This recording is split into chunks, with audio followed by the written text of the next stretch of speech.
the Limelight brought to you by Corona. We're shedding the limelight on former NC State defensive end Bradley Chubb, expected to be the top defensive player off the board tomorrow night. And he actually joined us last week as well.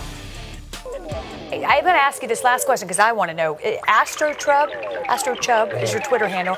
You're at astronaut on Instagram, and there's one more. What's the other one? You've got an astronaut on your avatar. What? So do you want to be an astronaut? My avatar on Twitter is actually me. Back in when I was 7, I took a trip to space.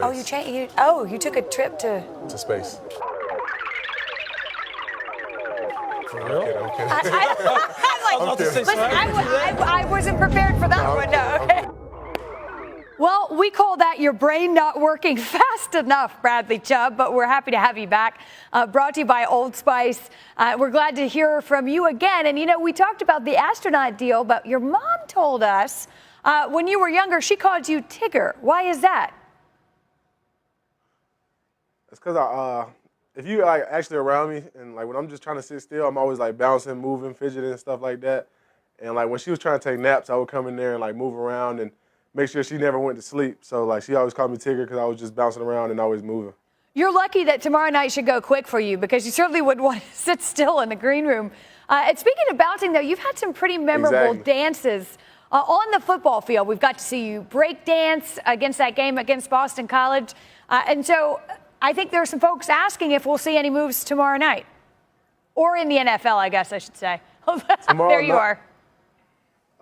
Tomorrow night, I'm not sure. I'm not sure about tomorrow night, but I'm gonna think about it. I got my walk-up song and all that, so I'm gonna let you know before, if I decide to dance. But in the NFL, yeah, you definitely gonna see some dancing. Definitely gonna see me having fun still. All right, no time like the present. You can start tomorrow. We're fine with that.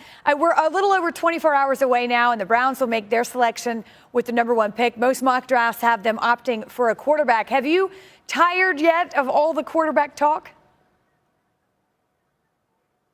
No, I actually switched positions not too long ago, so I'm in this draft as a quarterback. So just going to see how that goes, and I'm looking forward to it. Hopefully they see me as a good quarterback, even though I don't have any film. So we'll see tomorrow night, though. All right, I was ready for that one. You're not getting me twice. I won't have it. Make the final case then, Bradley, as to why you should be among the top picks tomorrow night. I just feel like the film speaks for itself. I mean, I'm a humble guy, but when it comes to stuff like this, I'm very competitive. I'm a guy that's going to give you 100% every play, take no plays off. And as you can see on the film, I'm a relentless pass rusher, relentless guy that's going to either, if it's pass, if it's run, I'm always going to get after the ball and I'm always going to run to it. So I feel like that's one of the reasons why I should be the #1 overall. All right, at #2, you have the New York Giants, and the last time they picked that high, they opted for Lawrence Taylor. If they call your name, there will be no doubt comparisons. What's your reaction to that?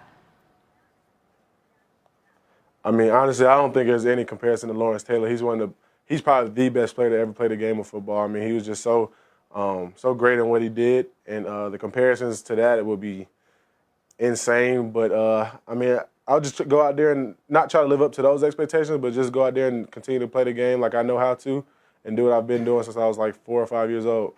Bradley, I know it's hard to anticipate what you might feel, but have you thought about what the prevailing emotion will be when you hear your name called tomorrow night?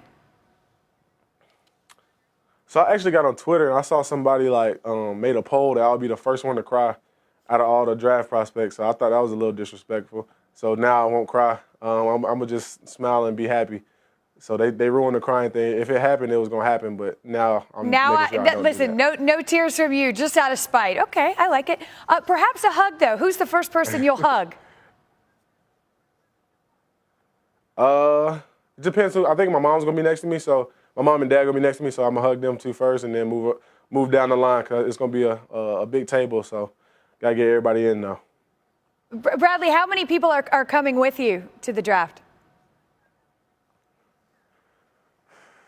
Total is 15, but some people are going to be in the crowd as well. So, all right, I got some family that live in Dallas as well. So, you'll be well represented, and I would assume that at this point you know what you're wearing. Yeah. Yeah, I know what I'm wearing. I teamed up with Collection by Michael Strahan and JCPenney. I told y'all. And I got my suit fitted. I mean, not fitted, but I did my final fitting see how everything fit on yesterday. And so last minute changes and ready to walk across the stage with it on. All right. I told you last week you sound like you're going to the Oscars, but even better. Up next, a stellar NFL career. Bradley, congratulations. We'll look forward to tomorrow night, and certainly best of luck. Thank you so much. Still to come on